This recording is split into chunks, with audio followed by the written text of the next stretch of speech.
গাইছ এনেকুৱা চাউল ভজা আমাৰ ভাষাত ভুঞ্জা কয় ভুঞ্জা কাক কাক ভাল লাগে কমেণ্ট কৰি জনাবচোন বৰা চাউলৰ হ'লেতো আৰুৱে ভাল লাগে কিন্তু মই এইটো ভুঞ্জা নাখাওঁ এইটো বাবৰ কাৰণে মই আমাৰ চুগু বেটাৰ কাৰণে মই সান্দহ ভাজিছোনে এয়া ইমান ভাজিলোঁ আৰু চুগুৱে আমাৰ প্লেটত লৈ খাই আছে আৰু ভুঞ্জাৰ লগত মই এয়া বুট মিক্স কৰিম এইখিনি মিক্স কৰি চুগুলে এতিয়া ধুনীয়াকৈ টেষ্টি সান্দহ বনাই দিম কাৰণ ৰাতিপুৱা হ'লে কিবা এটা লাগেই বেটাক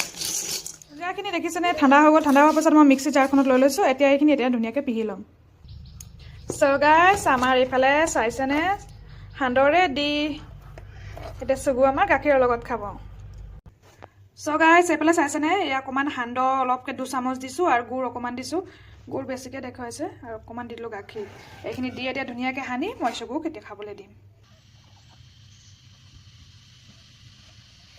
কেনেকৈ লাগিলেছে ন মজা মজা আৰু বনাই দিম ন এনেকৈ কালি হান্দটো শেষ হৈ যাব আকৌ বনাই দিবা Okay.